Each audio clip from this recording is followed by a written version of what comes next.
Today, I'm going to show you what my biggest mistake is when I'm painting these Moody Gerber daisies. And if you think, well, Kim, there's 4 of them instead of 5 or 3, you would be wrong. My plan for this video was to do a tutorial for 5 Gerber daisies in a vase.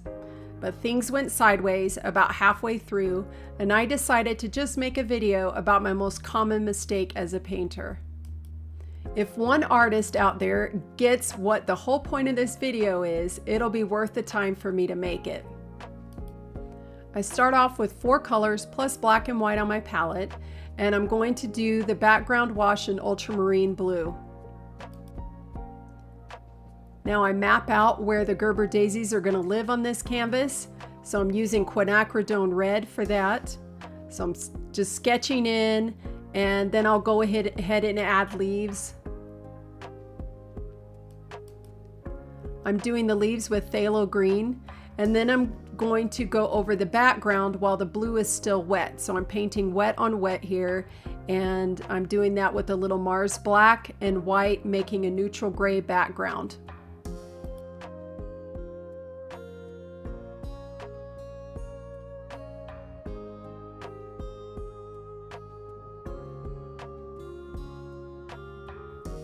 For my yellow, I chose to use Indian yellow for a couple of the Gerber daisies, and I just keep working on layering those colors. They're transparent, so it takes a lot of layers here.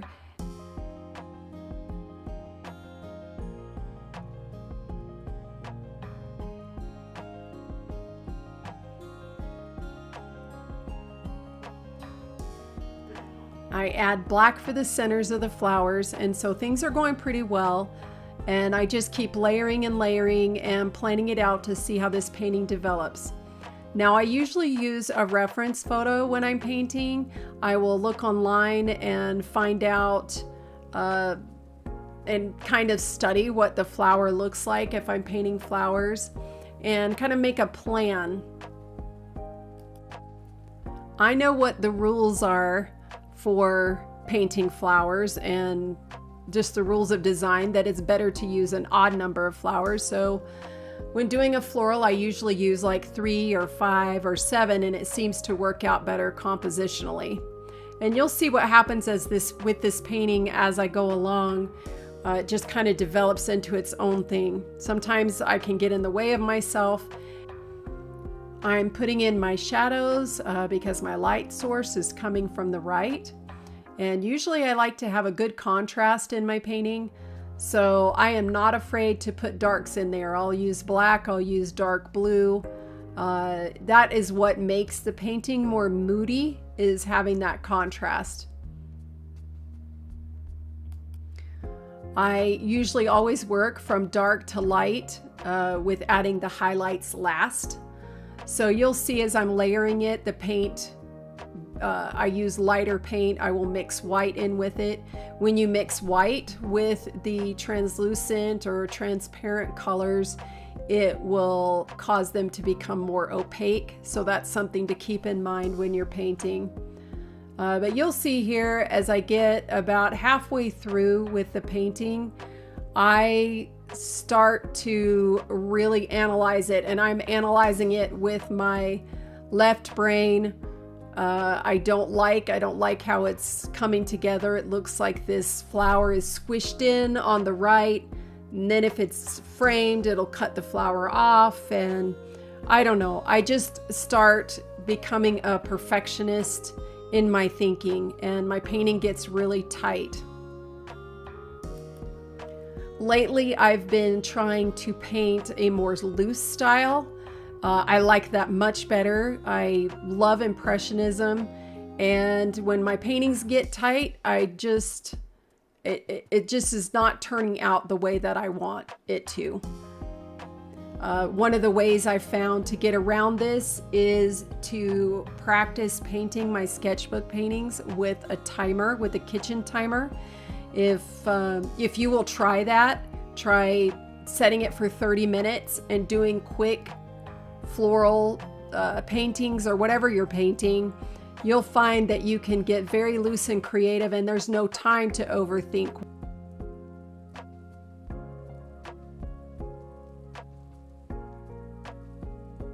So you see here, I'm speeding it up a little bit, and I decide that I want to add some darks to the Gerber daisies. Now, right here is where you'll see I start to get in my head with becoming, this is what I will say my biggest mistake when I'm painting, and I do this often, and I'm trying to get away from it, and that is I tend to become a perfectionist while painting. And that's a problem when you're painting and trying to be creative. When I start getting tight and in a perfectionist mode of thinking, it's hard to break free of that.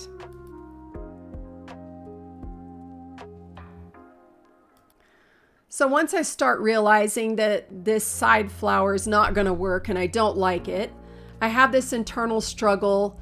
Okay, if I take this flower out, there's only going to be 4 flowers left.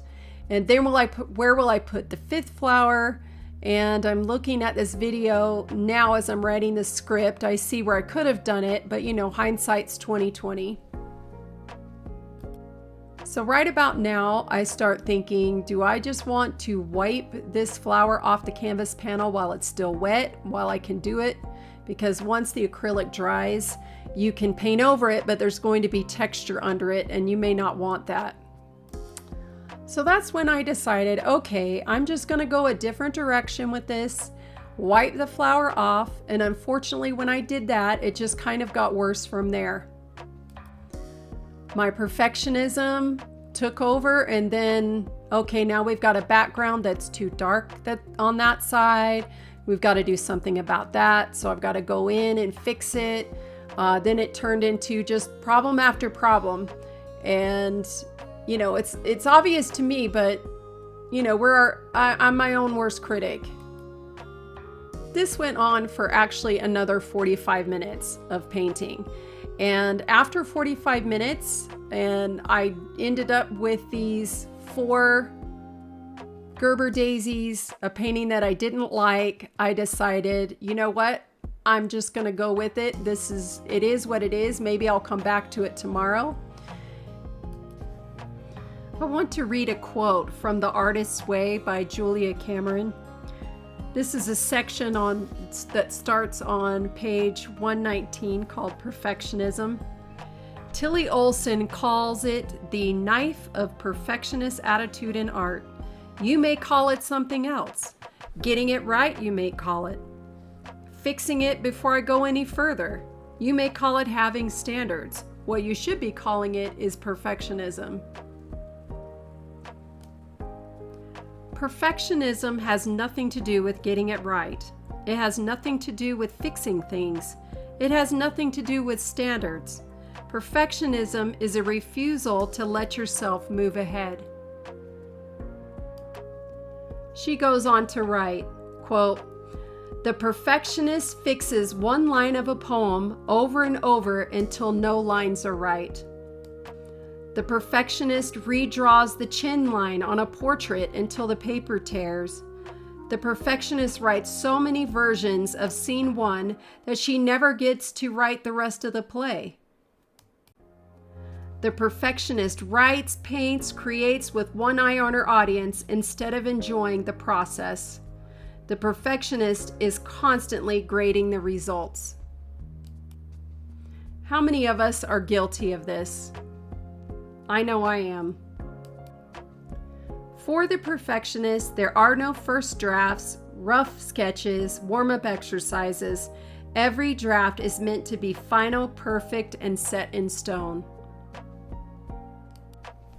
The truth is, art is subjective. There's never a perfect painting or a perfect time to quit. There's just a time to quit. We have to take risks with our art. You know, it's just, in this video, it's a $3 canvas panel and a little bit of paint and a little bit of time. But what I've learned is there is a lot to learn just by going through the experience of it. To finish things up with another quote from The Artist's Way, "A painting is never finished, it simply stops in interesting places," said Paul Gardner. "A book is never finished, but at a certain point, you stop writing it and go on to the next thing. A film is never cut perfectly, but at a certain point, you let go and call it done." That is a normal part of creativity, letting go. We always do the best that we can by the light we have to see by. So with those thoughts and insights, I will wrap up this pseudo tutorial of how to paint Moody Gerber daisies. And until next time, happy painting.